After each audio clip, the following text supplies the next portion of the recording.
నకిలీ మద్యం కేసులో ఈరోజు చంద్రబాబు నాయుడు గారు అండ్ కో దొరికిపోయి దాన్ని ప్రజల దృష్టి నుండి దారి మళ్లించేందుకు ఒక కొత్త ఒరవడిని ఈ మధ్య కాలంలో రాజకీయాల్లో తీసుకొచ్చారు. అదే డైవర్షన్ పాలిటిక్స్. దానిలో భాగంగానే ఈరోజు జోగి రమేష్ గారిని అరెస్ట్ చేయడం మనం గమనిస్తున్నాం. ఈ సందర్భంగా నేను కొన్ని ప్రశ్నలు అడగాలనుకుంటున్నాను. అసలు నకిలీ మద్యం మూలాలు ఎక్కడున్నాయి? మీరు పూర్తిగా ఎంక్వైరీ చేసి తెలుసుకున్నారా?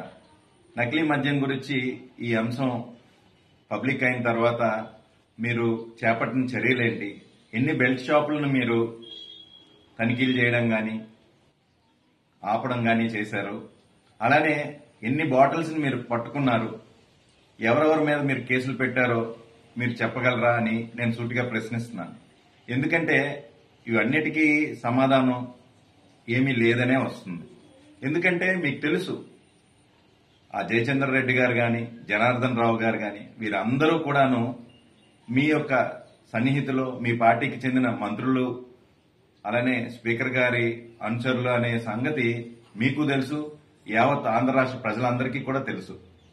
అయితే వాళ్ళని కాపాడడం కోసం అని చెప్పి మీరు ఈ మధ్య కాలంలో తెచ్చిన ఈ డైవర్షన్ పాలిటిక్స్ ఇక మీదట ఎవరూ హర్షించరు.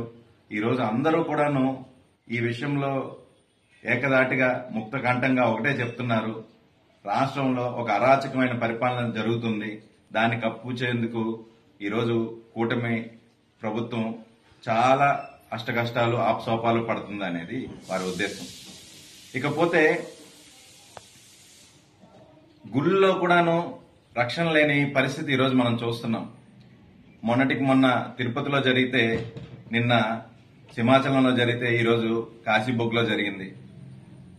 ఇక్కడ ఇంతమంది భక్తులు వస్తారు అని చెప్పి మీకు మీ ఇంటెలిజెన్స్ అధికారులు గాని పోలీసు యంత్రాంగం గాని అప్రమత్తం చేసి అక్కడ పోలీస్ సెక్యూరిటీ పెట్టుంటే ఇంతమంది మరణాలని మనం ఆపగలిగి ఉండేవాళ్ళం. వైఎస్ఆర్ కాంగ్రెస్ పార్టీ నేతలు ఏదైనా చిన్న మీటింగ్ ఆర్గనైజ్ చేస్తే మీ ఇంటెలిజెన్స్ వాళ్ళు మీకు చెప్తున్నారు, మాకు ముందుగా మీరు అక్కడికి వెళ్ళకూడదు ఇక్కడికి వెళ్ళకూడదు అనే ఆంక్షలు మీరు విధిస్తున్నారే. మరి ఇలాంటిది ఒక ఏకాదశి రోజు ప్రజలందరూ, హిందువులందరికీ ఒక సెంటిమెంట్ అయిన వెంకటేశ్వర స్వామి దగ్గరికి, ఈ గుడికి ఎంతమంది వెళ్తారని మీ దగ్గర ఎందుకు ఆ ఇన్ఫర్మేషన్ లేకుండా పోయిందని నేను ప్రశ్నిస్తున్నాను. ఈరోజు ఇంత జరిగిన తర్వాత మీరు ఒకటే ఒకటి చెప్తున్నారు, అది ఒక ప్రైవేటు వ్యక్తిది అని చెప్పి. ప్రైవేటు గుళ్ళైనా సరే ఎక్కడైనా సరే ప్రజలందరూ కూడా ఎక్కడికి వెళ్తారో అక్కడ మీరు ఖచ్చితంగా వారికి రక్షణ కల్పించాల్సిన బాధ్యత మీ మీద ఉందని నేను ఒకసారి గుర్తు చేస్తున్నాను. అలానే ఆ బాధితులందరినీ కూడాను ప్రభుత్వం పూర్తిగా ఆదుకోవాలి. రెండవది, ఇప్పుడు ఈ ముంతా తుఫాన్ వచ్చింది, ఎంతో అపారంగా పంట నష్టం జరిగింది. ఆనాడు మా వైఎస్ఆర్ కాంగ్రెస్ పార్టీ అధికారంలో ఉన్నప్పుడు ఇన్పుట్ సబ్సిడీ ఇచ్చేవాళ్ళం, అలాగే రైతులకు బీమా ఇచ్చేవాళ్ళం. దీనివలన ఎలాంటి నష్టం జరిగినా సరే నేరుగా వారందరికీ కూడాను ఈ యొక్క ఇన్సూరెన్స్ కంపెనీల ద్వారా వాళ్ళకి మేలు జరిగేది. ఈ రోజు చూసుకుంటే ఆ ఇన్సూరెన్స్ కంపెనీలు లేవు, ఇన్పుట్ సబ్సిడీ లేదు, అలానే ఏదైతే ఇన్సూరెన్స్ ఉందో దాన్ని కూడా అటకెక్కించిన సందర్భం మనం చూస్తున్నాం. రైతు భరోసా కేంద్రాలను మీరు నిర్దాక్షిణ్యంగా పట్టించుకోని పరిస్థితి. దీనివలన ఈ రోజు ఎంత ఇబ్బంది పడుతున్నారు రైతులు అనేవారు.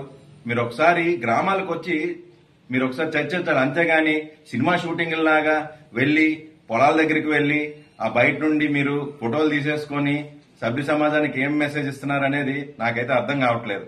ఒకసారి మీరు రైతుల దగ్గరికి వెళ్ళండి, వాళ్ళతో చర్చించండి. ఈ రోజు మేము సందర్శించినప్పుడు రైతులందరూ వచ్చి గగ్గోలు పెడుతున్నారు, మాకు ఒకప్పుడు ఎంతో మేలు జరిగేది, ఈ రోజు మమ్మల్ని ఆదుకునే నాదుడు లేడు, చివరికి పలకరించడానికి కూడా ఒక మనిషి లేరని ఈ సందర్భంగా వాళ్ళు చెప్తుంటే చాలా బాధగా ఉంది. తక్షణం మీరు మీ యంత్రాంగాన్ని అప్రమత్తం చేసి మొత్తం ఎంతైతే పంట నష్టం జరిగిందో వాళ్ళందరికీ కూడా తక్షణంగా ఆదుకోవాలని, అలానే ఎవరైతే మృతి చెందారో వాళ్ళందరినీ కూడా ఆదుకునే విధంగా మీ యొక్క అడుగులు ఉండాలని నేను ఈ సందర్భంగా విన్నవించుకుంటున్నాను. మీరు ప్రజల దృష్టిలో రాను రాను దిగజారిపోతున్నారన్న సంగతి మీరైనా సరే గుర్తించండి. ఇలాంటి చీప్ ట్రిక్స్ ప్లే చేయొద్దని చెప్పి ఈ కూటమి ప్రభుత్వంకి, ఆ నేతలకి నేను తెలియచేసుకుంటూ సెలవు తీసుకుంటున్నాను.